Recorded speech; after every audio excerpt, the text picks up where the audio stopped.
This is Robert Martellacci, Chief Digital Publisher of the MindShare Learning Report, Canada's Learning and Technology e-magazine. And welcome to This Week in Canadian EdTech. I'm honored to have joined me for a MindShare Learning Moment, Dr. Sherry Scully, the Executive Director of the Cove Workforce Initiative at the Centre for Ocean Ventures and Entrepreneurship in Halifax, Nova Scotia. Thank you for joining me today, Sherry. Thanks for having me, Robert. Nice to see you. And thank you so much for contributing this awesome resource, Making into Classrooms, Ocean Toolkit, the second edition for our Canadian Schools Learning at Home hub of resources. What inspired this?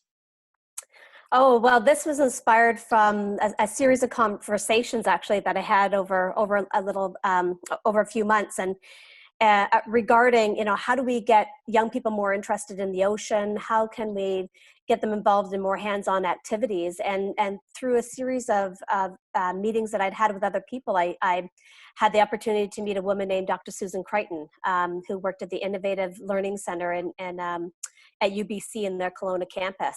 And she was already heavily involved in the maker movement, and was developing other resources. And she and I met and became instant friends. And I said, the resources that you're putting together are fascinating. Have you ever done one just for the ocean? And she said, no. And I said, well, why don't we do one together? So it became a really interesting collaboration with her.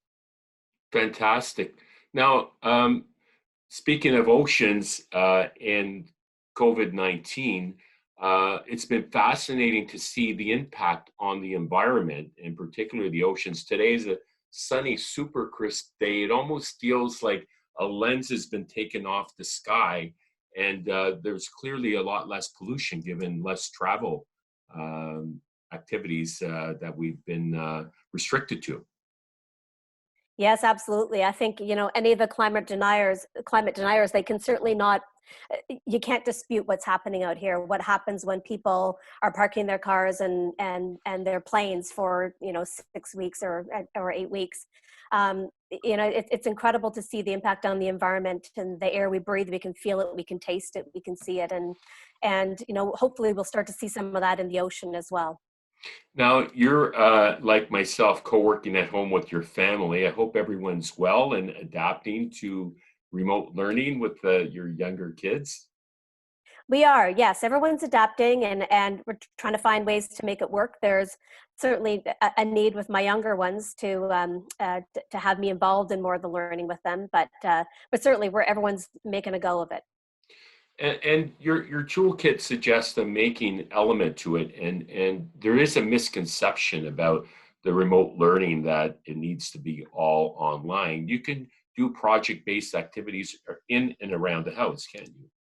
Yeah, in fact, a big focus of the Ocean Toolkit and that whole making series is really about making use of what's around you. And it's sort of, I've always called it the beautiful junk philosophy to building and designing, is, going through your recycling bin, looking around in your own pantry items, and seeing what you have that's already available that you can build with and you can design with, rather than going out and spending money. There's a lot that can be done without having to spend a penny.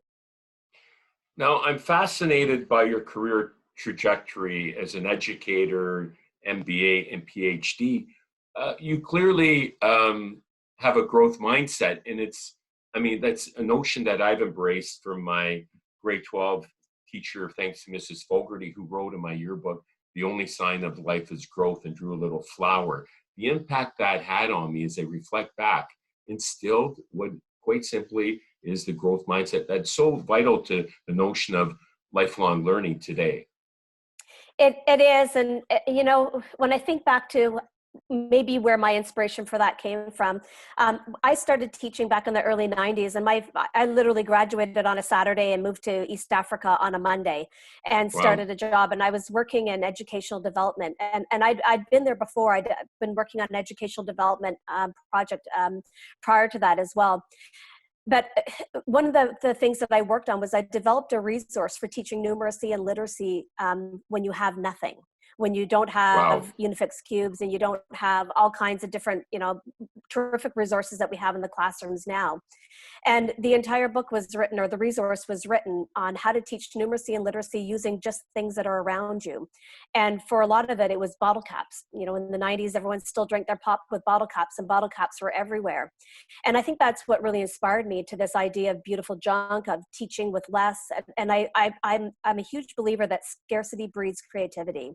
And actually, we find that when we do our Ocean Institutes with teachers, and when we do design thinking challenges with them, I see more creativity when we put out fewer resources for them to work with. That's fascinating. Yes, because it can be quite overwhelming, and the amount of toys kids have today. And I recall, purging quite a bit and donating quite a bit of our excess, capacity here after our kids grew out of them. That the today's situation that we're in with COVID, necessity is the mother of invention, and problem-solving skills really kick in. It's fascinating when you read about the Renaissance era and the bubonic plague. It had a huge impact on the culture, the arts, and mass education reform. And historians and are looking at fast forward to today. We're anticipating some of that impact. What are your thoughts on that? Yeah, I totally agree, and I think this is something that we see, in the ocean industry as well. We're seeing that kind of an impact on our industries, on fishing and seafood and aquaculture and so on. This need to be more resourceful even than we have been in the past, and to think more about how we do things and how we make use of physical labor, and where there are opportunities for bringing in AI and robots and so on to help with some of that work as well. I think it's really forcing us to rethink the kinds of skills that are needed, the kind of knowledge that is needed, where that access to that knowledge can come from, and how we can build out teams of people with a more complex combination of skills than we have in the past. Well, there certainly is a redefinition of teaching and learning, and there's a lot of talk about not going back to the way it was, and real life problem solving and addressing challenges like the environment, the oceans, is really, I think, the direction that we're going to go in. And it makes a whole lot of sense, because kids could really relate and create, and there are future leaders. They are, and I think for many years we really we pitted industry against ecology, and we really tried to highlight that one was always at odds with the other. And I think in ocean industry, and when we talk about the blue economy, it's really about trying to pull those together and see how they're not at odds, how they can work together, and how sustainability in the blue economy it's no longer just sort of a benevolent idea. It is the reality of sustainable business, of good business now. That having a better understanding of what the impact is on an environment, being able to rely more on good science, on good technology, has a great positive impact on good business as well. Now, you're also focused on workforce development and organizational behavior. You kindly shared another resource, perhaps you can touch on, because it relates to addressing the challenges that we're facing today as parents and students and teachers. Yeah, it does. So in addition to being a school teacher, I worked for many years in change management. And I really tried to highlight the impact of COVID-19 on our lives at home and also at work, and from a change management perspective, and looking at sort of the social psychological impact of what does it mean to have your identity reshaped by working at the kitchen table like I am right now, of your colleagues becoming your children, of not being able to benefit from the social part of work, and having it really distilled right down to only being the work of work. What does that do to how we spend our time? And I think it's, in many ways, this made us really appreciate, having colleagues and having great technology that allows us to still connect with each other. But really thinking about this in terms of change, and how we need to work through that and come out of this with more than just endurance, right? With resilience, and with having learned something from it all. Absolutely. And you know, I hear a lot of people saying I've never been more efficient if they're able to focus and not be distracted by having young kids around, etc. But I also, as a co-working owner of the MindShare workspace, I also see the other side of it and the community aspect and the interaction with colleagues and water cooler talk. So we're anticipating a bit of a growth trajectory when we reopen. In fact, I'm going to start easing my way back into it because we're already getting requests for space. But you know, the psychology of it all, the future work and learning is something I truly embrace, and I'm fascinated by it. It's never been a more exciting time to be in education, is it? Absolutely. I think, there's lots to learn, and we're learning a lot about ourselves, about how we can learn and what our best environments are for that. And I love the technology. I love that we can replicate to a certain extent a real classroom environment and that real social environment, but we can't replicate it entirely.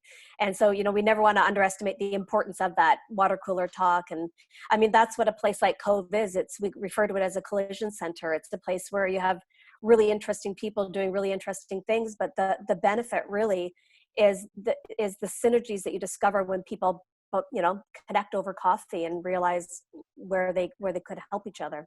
And just as kids connect and learn over play, it's super important to get them back to school eventually, and hopefully That's right. sooner than later. With that, thank you so much for your time this morning, Sherry. Thanks, Robert.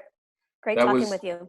pleasure. That was Dr. Sherry Scully, Executive Director of Cove Workforce Initiative at the Center for Ocean Ventures in Entrepreneurship. My name is Robert Martellacci, the MindShare Learning Report. Be sure to check out www.mindshare learning to get your latest issue.